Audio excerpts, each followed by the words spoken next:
নদীর গান এই বাংলার মাটিতে মাগো জন্ম আমায় দিও।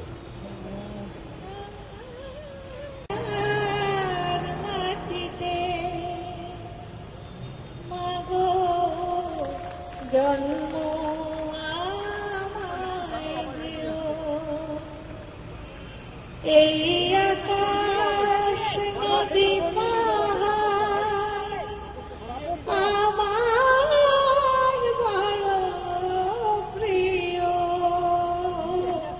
এই আকাশ। শ্রদ্ধেয় শিষ্যেন্দুদা, যোগেন্দাই করছেন এই আর্কিটেক্ট, এই যে মানে যেটা আমাদের রেপ্লিকা তৈরি হচ্ছে তার সমস্ত আর্ট কাজটা যোগেন্দাই করছেন।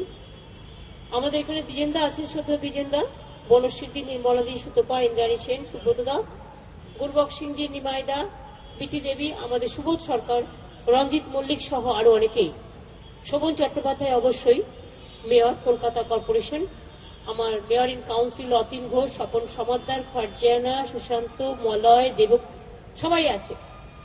আমি সকলের নাম হয়তো বলতে পারছি না, আমার অনেক বিশিষ্ট মানুষজন এখানে আছেন। যেহেতু আমাকে আজকে বেরিয়ে যেতে হবে, আমি এখন আবার ফিরে তারপরে বেরোবো। আজকে আমাদের বাংলাদেশ যেতে হবে এবং যাবার আগে দুই বাংলার মৈত্রীর বন্ধন হিসেবে আমরা এই শহীদ স্মারক 21শে ফেব্রুয়ারি আজকে করে দিচ্ছি। এটা উদ্বোধন। আমি কলকাতা কর্পোরেশনকে থ্যাঙ্কস জানাচ্ছি। গত বছর হঠাৎ আমি একদিন হাঁটতে এসে মেয়রকে ডেকে নিয়ে বলি 21শে ফেব্রুয়ারি যেটা আছে, 21শে ফেব্রুয়ারি অবশ্যই আমি একটা করেছিলাম দেশপ্রিয় পার্কে, শুভা প্রসন্নদা আমাকে খুব হেল্প করেছিলেন, আমি করেছিলাম। সেটা একটা দেশপ্রিয় পার্কে প্রোগ্রামও হয়, আগে আমরা করতাম, এখন পশ্চিমবঙ্গ সরকার করেন এবং কলকাতা কর্পোরেশন। কিন্তু আমি বললাম আমাদের গভর্নমেন্টের পক্ষ থেকে একটা কিছু করা উচিত ভালো করে। তখন বললো কোন জায়গাটায় করা যাবে। তখন আমি বেরোতে হাঁটতে একদিন কাননকে বললাম, ওর ডাক নাম কানন, ভালো নাম শোভন চ্যাটার্জি, আমরা এই জায়গাটা করলে সবচেয়ে একদম কলকাতার হৃদয় স্থান, এটা হৃদয় জুড়ে থাকবে, যে তোমায় হৃদমাজারে রাখিব ছেড়ে দেবো না। সুতরাং এটা হচ্ছে কলকাতার হৃদয়ের মধ্যে বলা যেতে পারে জায়গাটা, খুবই প্রস্ফুটিত জায়গা, ইম্পর্টেন্ট জায়গা। এবং আমি বললাম এটাকে যদি পার্ক তৈরি করে সুন্দর করে এই জায়গাটা করা যায়, 21শে ফেব্রুয়ারির স্মারকটা সব মানুষ আসবেন, দেখবেন এবং এটা তৈরি হয়ে যাবে আগামী বছরের মধ্যে। আজকে যেটা আমরা উদ্বোধন করে দিচ্ছি, যোগেন চৌধুরী এটা করে দেবেন স্কাল্পচারটা, এবং কয়েক মাসের মধ্যে হয়ে যাবে আশা করি যোগেনদা, সামনে বছরের আগেই হয়ে যাবে। সুতরাং সামনে বছরের 21শে ফেব্রুয়ারি স্কাল্পচারটা এখানে তৈরি হয়ে যাবে, যেটা হচ্ছে ঢাকা ইউনিভার্সিটিতে যেটা আছে সেটা রেপ্লিকা একদম। না আপনি একটু অন্যরকম করছেন, যাই হোক, যোগেন্দা শিল্পী, যোগেন্দা ঠিক করবেন। কিন্তু এই যে জিনিসটা হচ্ছে এটা আগেই হওয়ার প্রয়োজন ছিল, আগে হয়নি, যাই হোক দেরি হয়ে গেছে, কিন্তু আমরা করছি। এবং এটা দুপার বাংলার আন্দোলনকে, ভ্রাতৃত্বের বন্ধনকে যেমন মজবুত করবে, বন্ধুত্বকে যেমন মজবুত করবে, তেমনি মনে রাখবেন ভাষা আন্দোলন মানে অবশ্যই বাংলা ভাষাকে কেন্দ্র করে আন্দোলন হয়েছিল, কিন্তু এই সম্পর্কে আমরা সব ভাষাকে শ্রদ্ধা করি, সব ভাষাকে ভালোবাসি, সব ভাষাকে সালাম জানাই। আমরা তো রামকৃষ্ণ পরমহংসদেবের দেশের লোক, তাই সর্বধর্ম সমন্বয় নিয়ে সর্বভাষার সমন্বয়কে আমরা ভীষণ ভালোবাসি। আর অবশ্যই মোদের গৌরব, মোদের আশা, আমরই বাংলা ভাষা, সেই ভাষা তো আমাদের হৃদয়ে থাকবে। যত শিখি তত ভালো, যত ভালো ভাষা জানি তত ভালো। কাজে আজকে এই দিনতে আমরা এটা করতে পেরে আমরা নিজেদের কৃতজ্ঞ মনে করছি। এবং আমি খুব কৃতজ্ঞ যে বাংলাদেশের প্রধানমন্ত্রী, বাংলাদেশ সরকার আমাদের যে আমন্ত্রণ জানিয়েছে বাংলাদেশে তাদের জাতীয় দিবসে, এবং 21শে ফেব্রুয়ারি উপস্থিত থাকাটা ঢাকা ইউনিভার্সিটির প্রোগ্রামে, বিশেষ করে শহীদ স্মারক যে শ্রদ্ধা জানানো হয় সে জায়গায়, এটা খুব গর্বের। কারণ আমরা ছোট্টবেলা থেকে শুনেছি ভাষা আন্দোলনের কথা, ভাষা আন্দোলনের শহীদ যারা জীবন দিয়েছিলেন, সালাম থেকে শুরু করে, বরকত থেকে শুরু করে, জব্বার থেকে শুরু করে, তাদের সকলকেই আমরা সালাম জানাই।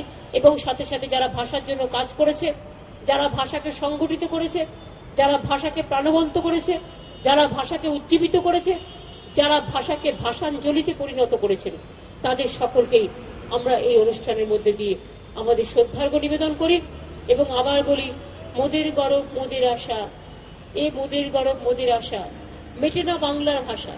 কত ভাষা, নানা জাতি, নানা মত, নানা পরিধান, বিবিধের মাঝে দেখো মিলন মহান। মনে রাখবেন কত রকম ভাষার মধ্যে আমরা বেঁচে থাকি, কিন্তু যে ভাষাটা দিয়ে প্রথম মা বলতে শিখি সেই ভাষাটা আমাদের সকলের প্রাণের মধ্যে থাকেই। যে ভাষাই মাতৃভাষা হোক না কেন, সব মাতৃভাষাকে আমরা সম্মান জানাই। এবং ইউনাইটেড নেশনস এই 21শে ফেব্রুয়ারিটাকে, এর জন্য বাংলাদেশের অবশ্যই কৃতিত্ব সবটাই। ইউনাইটেড নেশনস 1999-এ আন্তর্জাতিক ভাষা দিবস হিসেবে 21শে ফেব্রুয়ারিটাকে ডিক্লেয়ার করে যে সম্মান, যে পালনকে, যে পালক, একটা সম্মানের পালক এই আন্দোলনকে সম্মান দিয়েছেন, তা অতুলনীয়, তা বিরল, তার কোনো বিকল্প নেই। তাই আসুন আমরা সবাই মিলে, এই কাজটা ক্ষুদ্র হতে পারে কিন্তু এই কাজটা ক্ষুদ্রের থেকেও, হৃদয়ের থেকে অনেক বড়। আসুন ভাষা আন্দোলনের শহীদদের সম্মান জানাই এবং সবাইকে অনুরোধ করব, প্রতিবার 21শে ফেব্রুয়ারি আমরা এখানে আসব, প্রোগ্রাম করব, সম্মান জানাবো। কয়েকটা দিন জানেন তো, নেতাজি ভবন 23শে জানুয়ারি, গান্ধীজির জন্মদিবস, গান্ধীজির 2রা অক্টোবর, 15ই আগস্ট স্বাধীনতা দিবস, 23শে জানুয়ারি নেতাজির জন্মদিন, 26শে জানুয়ারি প্রজাতন্ত্র দিবস। তেমনি মনে রাখবেন 21শে ফেব্রুয়ারি, 21টাকে আমরা ভুলতে পারি না। 21শে ফেব্রুয়ারি তোমায় কি ভুলতে পারি? আমরা ভুলতে পারি না। মাটি, মানুষ, ভালোবাসা, ভাষা সবকিছু মিলে একাকার হয়ে গেছে। তাই এই দিনটিতে আবার আসব, আর আগামী বছরের মধ্যে আশা করি যোগেনদা কম সময়ের মধ্যে এটাকে তৈরি করে দেবেন স্কাল্পচারটা। সুতরাং এটা কিন্তু পরে একটা দর্শনীয় স্থান হয়ে যাবে। কলকাতা কর্পোরেশনকে থ্যাঙ্কস, যে আমার কথা শুনে কাজটা তারা খুব চটপট করে দিয়েছে। জায়গাটা আমি নিজে সিলেক্ট করে দিয়েছি। দেখুন জায়গাটা ভালো লাগছে না? খুব ভালো জায়গায় সিলেকশন হয়েছে। এবং জায়গা পড়ে থাকলে আমি খুঁজে খুঁজে বের করি কোথায় কি করতে হবে সেটার জন্য। আর তাছাড়াও আমি বলবো, এখানে যখন এটা হয়ে যাবে, মাথার উপরে সুন্দর ফোয়ারা টোয়ারা দিয়ে এমন করে সাজিয়ে দেবে, আর এখানে কিছু গাছ তৈরি করে দেবে। আমি এখন থেকে বলে দিচ্ছি, গাছগুলো বর্ণমালা থাকবে, গাছগুলো বর্ণমালা হয়ে যাবে, কোনোটা অ, কোনোটা আ, কোনোটা হর্ষই, এবং বিভিন্ন ভাষা। যেমন উর্দু ভাষার একটা ওয়ার্ড নাও, নেপালি ভাষার একটা ওয়ার্ড নাও, হিন্দি ভাষার একটা ওয়ার্ড নাও, ইংলিশের একটা ওয়ার্ড নাও। যত ভাষায় আমরা কথা বলি, এই ভাষাগুলো দিয়ে দিয়ে গাছ তৈরি হবে, এবং এই ভাষা দিয়ে গাছটাই ভাষা হয়ে যাবে, বর্ণমালা, গাছের বর্ণমালা। এবং ওই শহীদ স্তম্ভের চারপাশটা ওইভাবে আমাদের সাজাতে হবে।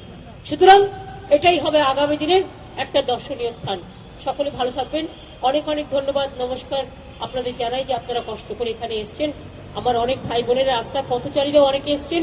কলকাতা কর্পোরেশনের খলিল সহ আমার সকল অফিসার্সরা আছে, আমার ইঞ্জিনিয়ার্সরা আছে, আমার সমস্ত এমপ্লয়েজরা আছে, পুলিশের প্রশাসনের সকলে আছে, প্রেস মিডিয়া সকলে আছে। সকলকে ধন্যবাদ জানাই। আর যাবার সময় এটুকু আশীর্বাদ চেয়ে নেব, আমি বাইরে খুব একটা যাই না, আমি একটু ঘরকুলো লোক আছি। যা সিঙ্গাপুরটা গেছিলাম বিজনেসের স্বার্থে, আর বাংলাদেশটা যাচ্ছি হৃদয়ের টানে। আপনারা জানেন তো আমি দেশের বাইরে যেতে খুব একটা বেশি ঘুরি না, আমার এখানে এত কাজ করতে হয়, কিন্তু কখনো কখনো প্রয়োজনের টানে যেতে হয়। তাই যাবার আগে আপনাদের আশীর্বাদ, শুভেচ্ছা, দোয়া চেয়ে নিচ্ছি, কিন্তু এটা আমার অধিকার।